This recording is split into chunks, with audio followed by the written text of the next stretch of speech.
عیاشی پارٹ 1۔ میری شادی جس گھر میں ہوئی وہاں ہر کوئی کسی نہ کسی کو اپنے جال میں پھنسانے کی کوشش کرتا۔ میری نظر بھی اپنی ساس کے بھائی پر تھی جو بہت پیارا تھا اور کم عمر بھی تھا۔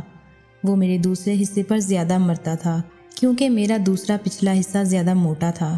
ہر لڑکی کا ایسا نہیں ہوتا جیسا میرا تھا۔ دیور بھی مجھے تاڑنے کی کوشش میں لگا رہتا۔ میری نند بھی اپنے ہی ڈرائیور کے ساتھ چکر چلا رہی تھی جو اسے کالج چھوڑ کر آتا تھا۔ ایک دن میری ساس کے بھائی نے مجھے اسٹور روم میں جب الٹا کیا تو دوستوں کہانی میں آگے کیا ہوا جاننے کے لیے کہانی کو پورا سنیں۔ میرا نام نور العین ہے۔ سب پیار سے مجھے نوری نوری کہتے ہیں۔ میں بہت خوبصورت لڑکی ہوں۔ میری رنگت سفید نہیں سانولی ہے لیکن میرا فگر کمال کا ہے۔ آج کل کے لڑکے لڑکیوں کی رنگت پر نہیں بلکہ ان کے فگر کو دیکھتے ہیں اور میں فگر کے معاملے میں بہت خوش نصیب ہوں۔ میرا سینہ بالکل فلموں کی ہیروئن کی طرح ابھرا ہوا اور موٹا ہے۔ آپ لوگ پھر خود ہی سوچ لیں ایسی لڑکی کا کون نہ دیوانہ ہوگا۔ میں لاہور کی رہنے والی ہوں اور میری شادی بھی لاہور کے ایک امیر خاندان میں ہوئی ہے۔ میرے سسرال والے امیر ہونے کے ساتھ کھلے ذہن کے بھی ہیں جو انسان جو چاہے وہ کرے۔ کوئی نوکری کرنے والا نہیں۔ 2 گھنٹے سے آپ نے مجھے گھوڑی بنایا ہوا ہے۔ میں اب تھک گئی ہوں۔ میرے شوہر اب نئی شادی کا مزہ لوٹ رہے تھے اور میں درد اور تھکاوٹ سے بے حال ہو رہی تھی۔ بس تھوڑی سی دیر اور گھوڑے کو بھگا لینے دو پھر ختم کر دیں گے، احمد نے کہا اور آخری بازی کھیلنے لگے اور کھیل کر واش روم چلا گیا۔ میں تھکی ہوئی تھی اس لیے اپنا آدھا بدن ڈھانپ کر صوفے پر بیٹھ گئی۔ میری ساس کے بھائی یعنی میری شوہر کے ماموں بنا دروازہ لاک کیے کمرے میں داخل ہو گئے۔ سامنے مجھے کھڑا دیکھ کر ان کی آنکھیں ایسے پھٹے کی پھٹی رہ گئیں۔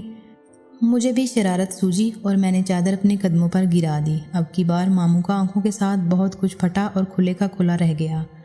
ماموں نے جلدی سے اپنی آنکھوں پر ہاتھ رکھا اور کمرے سے باہر چلے گئے اور جاتے جاتے مجھے ایک نظر دیکھ کے شرمانے والے انداز پر ہنس پڑے۔ وہ کم عمر ہونے کے ساتھ خوبصورت بھی تھے لیکن شرماتے بہت ہیں۔ میں چاہتی تھی وہ شرمانا چھوڑ کر بے شرم ہو جائیں۔ کیونکہ اتنا پاگلوں کی طرح ہنس رہی ہو؟ احمد واش روم سے باہر نکل کر بولے۔ بس ایسے ہی میں نے مسکراتے ہوئے جواب دیا، تم نے چادر کیوں اتار دی ہے؟ کمرے کا دروازہ کیوں کھلا ہے؟ اگر کوئی کمرے میں آ گیا تو پھر ایسی بیوقوفی مت کیا کرو احمد۔ ان سب معاملوں میں اپنے گھر والوں سے بہت مختلف تھے۔ میرے سسرال والے جتنے کھلے ذہن کے تھے وہ اتنے ہی تنگ ذہن کے تھے۔ کوئی بھی نہیں آتا، آپ بلا وجہ الٹا سوچتے ہیں، میں نے منہ بنا کر کہا اور واش روم چلی گئی۔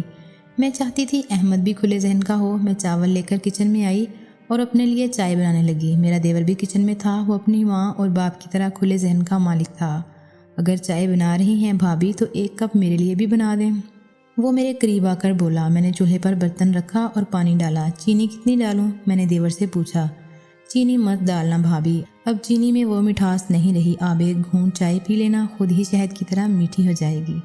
میرا دیور اپنی زبان پھیر کر بولا۔ اس کی شرارت پر میں ہنس پڑی کیونکہ مجھے یہ چھیڑ چھاڑ اچھی لگتی تھی۔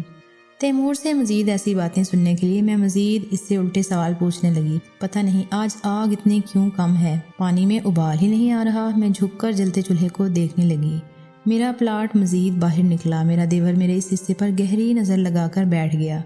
میں نے ماچس زمین پر پھینکی اور مزید جھکی۔ تیمور سے مزید برداشت نہ ہوا اور اس نے میرے اس بڑے پلاٹ کو اپنے ہاتھ میں رکھ لیا۔ گیس کم لگ رہی ہے بھابھی، وہ چولہے کی طرف دیکھ کر بولا۔ اس کا ہاتھ میرے پلاٹ پر ہی تھا۔ اسے مجھ پر شک نہ ہوا کہ میں بھی چاہتی ہوں کہ وہ میرے ساتھ ایسا ویسا کچھ کرے، اس لیے میں نے تیمور کا ہاتھ اپنے پلاٹ سے ہٹا دیا۔ یہ کیا کر رہے ہو تیمور؟ میں نے پانی میں دودھ ڈالتے ہوئے پوچھا۔ اس نے گہرا لمبا سانس لیا اور کہنے لگا، بس میں تو یہ چیک کر رہا تھا کہ آپ کا پلاٹ اصلی ہے یا نقلی، لیکن یہ تو اصلی ہے اور بہت مضبوط بھی۔ بھائی جان تو خوب پلاٹ پر رقص کرتے ہوں گے۔ کاش ہم بھی بھائی جان کی طرح اتنے خوش نصیب ہوتے کہ آپ کے اس پلاٹ پر رقص کر سکتے یا کم سے کم قریب سے چھو بھی لیتے۔ تیمور میری جھکی آنکھوں میں دیکھ کر بولا۔ میرے من ہی من میں لڈو پھوٹ رہے تھے مگر میں نے ظاہر نہیں ہونے دیا۔ آپ بھی دیور جی بہت مذاق کرتے ہیں۔ میں نے ہنس کر ان کی بات کو ہوا میں اڑا دیا۔ میرے نظر انداز کرنے پر وہ مزید میرے آگے پیچھے گھومنے لگا۔ میں مذاق نہیں کر رہا ہوں بھابھی، سچ کہہ رہا ہوں، مجھے آپ کے پلاٹ پر قبضہ کرنا ہے۔ میں تیمور کے ہاتھ میں چائے کا کپ پکڑا کر کچن سے باہر آئی اور وہ بھی میرے پیچھے آنے لگا۔ بھابھی بات تو سنیں، وہ ملال انداز میں بولا۔ ہاں سناؤ۔ میں نے پیچھے پلٹ کر دیکھا۔ میں آپ کو ایک آفر دینا چاہتا ہوں، اگر آپ وہ آفر قبول کر لیں گی تو فائدے میں رہیں گی۔ آپ کا پلاٹ ویسے بھی بھائی کے زیر استعمال میں ہے، اگر مجھے آپ پلاٹ میں فصل اگانے کی اجازت دے دیں تو تیمور مجھے ویسی نگاہوں سے دیکھ کر بولا۔ میں گہری سوچ میں ڈوب گئی۔ چاہتی تو میں بھی یہی تھی کہ اپنے دیور جی اور ماموں کو بھی اپنے پلاٹ کا حصے دار بنا لوں، مگر میں کھانا گرم نہیں ٹھنڈا کر کے کھانا چاہتی تھی۔ ابھی تو میری شادی ہوئی ہے، آپ کے بھائی جان نے ابھی تک پلاٹ کا سارا جائزہ نہیں لیا، میں آپ کے حوالے کیسے کر دوں؟ میری یہ بات سن کر دیور جی کے منہ سے پانی آ گیا۔ وہ مزید مچلنے لگا۔ میں چاہتی بھی یہی تھی۔ بھابھی جی، ماموں چائے کے طلبگار ہیں، نوکرانی نے میرے پاس آ کر کہا۔ سب کو چائے پلانے کی ذمہ داری میری ہی تھی۔ اچھا تم جاؤ، میں آتی ہوں۔ میں نے نوکرانی کو وہاں سے بھیج دیا، خود چائے لے کر ماموں کے کمرے میں آئی۔ ماموں صوفے پر بیٹھ کر کتاب پڑھ رہے تھے۔ ان کا کمرہ مختلف کتابوں سے بھرا ہوا تھا۔ یہ لیں ماموں چائے۔ میں نے جھک کر ماموں کو چائے پیش کی اور ان کے کہنے سے پہلے ہی ان کے پاس صوفے پر بیٹھی۔ وہ بہت گہری نظروں سے کتاب کو پڑھ رہے تھے۔ ماموں، آپ ہر وقت کتاب ہی کیوں پڑھتے رہتے ہیں؟ آپ کو کتابوں سے اتنی محبت کیوں ہے؟ میں ماموں کا دھیان کتاب سے ہٹا کر خود پر کرنا چاہتی تھی، کیونکہ کتابوں سے بہت کچھ جاننے اور سیکھنے کو ملتا ہے۔ ماموں نے کتاب بند کی اور سامنے ٹیبل پر رکھ دی۔ میری حسرت تھی کہ ماموں بھی احمد اور تیمور کی طرح میرے دیوانے ہوں، مگر ایسا نہیں ہو رہا تھا۔ صبح کے وقت تم نے مجھے دیکھ کر کیا حرکت کی تھی جانتی ہو؟ اگر احمد دیکھ لیتا تو کیا ہو جاتا؟ مجھے لگا وہ میرے ساتھ رومانوی باتیں کرنے کے موڈ میں ہیں۔ وہ تو بس یوں ہی آپ کے ساتھ مذاق کر رہی تھی۔ میں نے مسکرا کر کہا، آج کے بعد ایسا مت کرنا، سنجیدہ لہجے میں کہا، اور دوبارہ کتاب پڑھنے لگے۔ میری ایک نظر ماموں کی کتاب پر پڑی۔ میں نے ان کے ہاتھ سے کتاب چھین لی اور اسے پڑھنے لگی۔ میں جیسے جیسے کتاب کو پڑھتی جاتی میرا منہ حیرت سے کھلتا جاتا۔ اس کتاب میں یہ لکھا تھا کہ لڑکا کس کس طرح سے لڑکی کی کبڈی کے دوران مرمت کر سکتا ہے۔ میرے چہرے کے تاثرات دیکھتے ہوئے ماموں نے میرے ہاتھ سے کتاب چھین لی اور جا کر الماری میں رکھ دی۔ میں بھی صوفے سے اٹھ کر ماموں کے پیچھے آئی۔ ماموں، آپ ایسی باتیں پڑھتے ہیں؟ مجھے یقین نہیں ہو رہا۔ میں حیرت میں تھی۔ اتنا حیران کیوں ہو رہی ہو؟ ایسی کتاب پڑھنا کوئی غلط بات تو نہیں؟